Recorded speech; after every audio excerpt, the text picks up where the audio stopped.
আজ রবিবারের বাজারে আমি করছি কচি পাঁঠার মাংস রান্না। কাঁচা মাংসটাকে ভালোভাবে ধুয়ে তাতে দেব আমি হলুদ গুঁড়ো পরিমাণ মতো এবং নুন পরিমাণ মতো। তো তারপরে আমি একটু সর্ষের তেল দেব এবং আদা বাটা দেব, মিক্সিতে পেস্ট করা আদা বাটা। তো দিয়ে ভালো করে মাখিয়ে নেবো সব কিছু একসাথে। এই দেখো, আমি কিছু আলু কেটে রেখেছি এবং পেঁপে দিয়েছি। এবার পরিমাণ মতো কড়াইয়ে তেল দিলাম আলু আর পেঁপেটা একসাথে ভেজে নেওয়ার জন্য।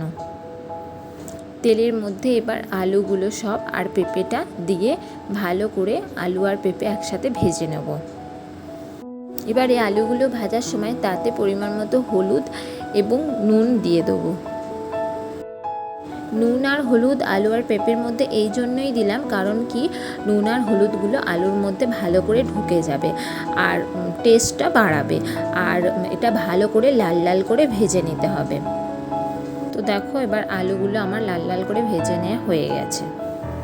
এবার আমি কড়াইয়ে তেল দিলাম, তেলের মধ্যে একটু চিনি দিয়ে দিলাম। চিনিটা রঙটাও সুন্দর করে আর ফ্লেভারটাও সুন্দর আনে। তারপর তেলের মধ্যে দুটো তেজপাতা দিয়ে দিলাম। আর দেখো, এই গোটা গরম মশলা মানে এলাচ, দারুচিনি, লবঙ্গ এই সবগুলো দিয়ে ভালো করে মিক্সড করে নিলাম।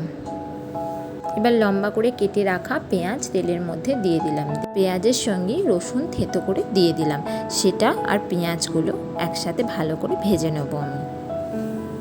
পেঁয়াজ ভাজার সময় তাতে পরিমাণ মতো অল্প করে একটু নুন দিয়ে দিলাম, ঠিক আছে? তাতে পেঁয়াজগুলো তাড়াতাড়ি সেদ্ধ হয়ে যাবে, মানে ভাজা হয়ে যাবে। আর একটু হলুদ গুঁড়ো দিয়ে দিলাম। পেঁয়াজটা অনেকটা ভাজা হয়ে এসেছে। এবার আমি কুড়ে রাখা পেঁয়াজটাও তার সঙ্গে মিক্সড করে দেব। এবার এর মধ্যে আমি মিক্সিতে পেস্ট করা টমেটো দিয়ে দিলাম। যেহেতু মাংসে আদা বাটা মাখানো ছিল, তো এখানে আমি অল্প পরিমাণে আদা বাটা দিয়ে দিলাম। এবার দিলাম কাঁচা লঙ্কা বাটা। এবার এক এক করে সব মশলাগুলো দিয়ে দেবো। এবার দেব জিরে গুঁড়ো, তারপর দিলাম মিট মশলা গুঁড়ো। এবার মশলাগুলো দিয়ে ভালো করে কষিয়ে নেব। এবারে রং আনার জন্য কাশ্মীরি লঙ্কার গুঁড়ো দিয়ে দিলাম। তাতে একটু আলুর দমের মশলাও অ্যাড করলাম। এবার দেখো, সব কিছু ভালো করে ভেজে নেব মিক্সড করে। দেখো, প্রায় আমার মশলাটা কষানো হয়েই গিয়েছে। এবার এর মধ্যে আমি আলুগুলোকে দিয়ে দেবো, যে ভেজে রাখা আলুগুলো ছিল সেগুলো দিয়ে দেবো। এবার আলুর সাথে মাংসগুলো দিয়ে ভালো করে মিক্সড করে নিলাম। আমি কিছুক্ষণ ঢাকা দিয়ে এটা রেখে দিয়েছিলাম। দেখো, মাংস থেকে কতটা জল বেরিয়ে এসেছে। তো দেখো, একটা কড়াই আমি গরম জল বসিয়েছি আর একটা কড়াইয়ে মাংসটা ফুটছে। ফুটতে ফুটতে দেখো, কচি পাঁঠা বলে অনেকটা জল বেরিয়ে এসেছে।